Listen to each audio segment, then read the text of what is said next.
My wife forgot to delete her browser history. I just discovered her horrifying secret. The searches started at 4:34 p.m. How to stop husband from cheating. I had only clicked on the history tab to delete the last thing I'd searched for when I noticed the entry.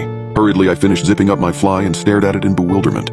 Amy and I had been almost too careful. We had never so much as looked at one another in my wife's presence, let alone done anything that could have raised suspicion. There was no way she could have known that I was cheating, even if she had looked through my phone. With a heavy heart, I'd forced myself to delete any incriminating photos Amy sent me after I was done with them, and we had a strict call-only policy. Amy was our latest hire, and aside from being great at her job, she excelled in garnering male attention. Everyone loved her. I tried to ignore her at first, even finding excuses to go home early, but eventually her charming giggle got the better of me too. 4:37 p.m. How much does divorce cost? Droplets of sweat sprang out on my forehead. What? Was my wife planning to divorce me?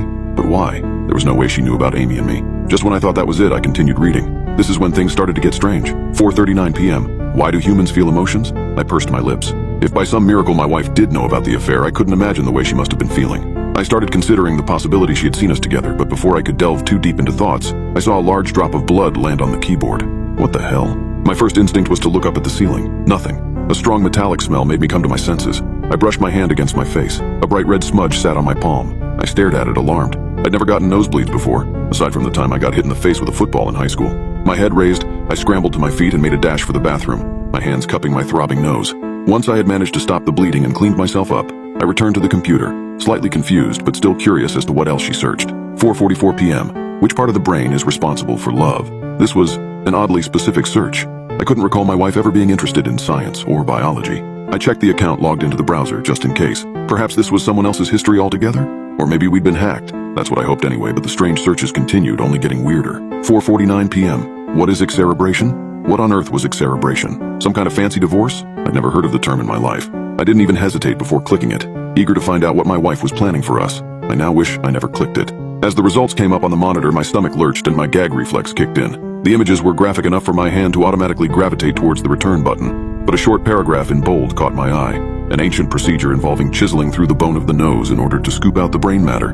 My heart hammering in my chest, I clicked the back button and scanned the rest of the entries. 5:01 p.m. Can a person live without the hypothalamus? 5:05 p.m. Location of the hypothalamus, 5:11 p.m. How much temazepam is safe? My skin crawled as I read, but I couldn't look away. I was so immersed that I didn't even hear the front door bang. Honey, I'm home! I stared at the wall, too shocked to reply. What was I meant to say? How was I supposed to ask her about all this? Hello? She called again, her heels clacking towards me. Hey! I choked, throwing the box of tissues into the drawer. How was... Oh, good. She smiled as she appeared in the doorway. How are you? You had quite a lot to drink last night. I stammered. I did? She studied me as though she wasn't sure whether I was joking or not. What's all this? I asked, gesturing to the computer screen. She joined me at the desk, frowning at the clammy wood surface. What? I pointed at the browsing history, my index finger shaking visibly in the air. Oh! She flushed, 2 pink spots appearing on her cheeks. Well, you did say we could try it, so I had to do a little research, you know? What? I said we could try... What? Oh! She waved her hand dismissively. The X something. You probably know better. My blood ran cold. The excerebration. Karen, what did you do? But before she could say anything, a splash of blood landed on the carpet, and then another one, and another. Karen watched me, her skin growing pale. What? Suddenly a small fleshy lump escaped my nostril and rolled down the front of my shirt. We both stared at it in shocked silence. Then my wife screamed, turning on her heel to flee the room, but I caught up to her, pinning her against the wall. Tell me what the fuck you did! She tried to fight me, writhing under my grip, but I held on tight. Blood was streaming into my mouth and down my chin, staining both of our clothes. How can you not remember? She screeched, trying to elbow me in the ribs. Don't you remember what you did? I stared at her panic-stricken face, trying my best to recall any memories from the previous night.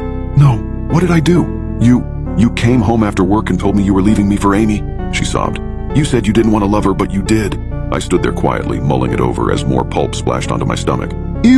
We need to call you an ambulance, Karen shrieked, trying to pull away. What the fuck is that? Then what happened? I demanded, my heart practically leaping out of my chest. Tell me what you did. What the hell, John? She screamed. We got drunk, okay?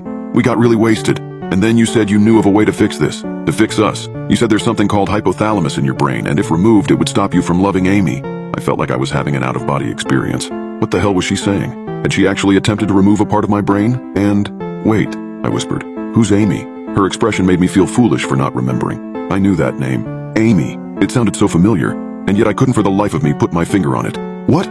What the hell do you mean? She sounded bewildered. Amy, the girl you were cheating on me with for 6 months? I don't. I mouthed, releasing my wife and crumpling to the floor. I don't remember. Karen stared at me. her white blouse resembling a massacre, her mouth pressed into a thin line. What's happening to me? I whispered. She was silent for a moment, but I could see her eyes brimming with tears. Honey, what if I accidentally hit your hippocampus instead? What? That told me nothing. Hell, Karen, I'm not an effing encyclopedia. Enlighten me. What the hell is a hippocampus? Nothing could have prepared me for what she said next. Honey, she sobbed. You're a doctor. It's the memory part of your brain.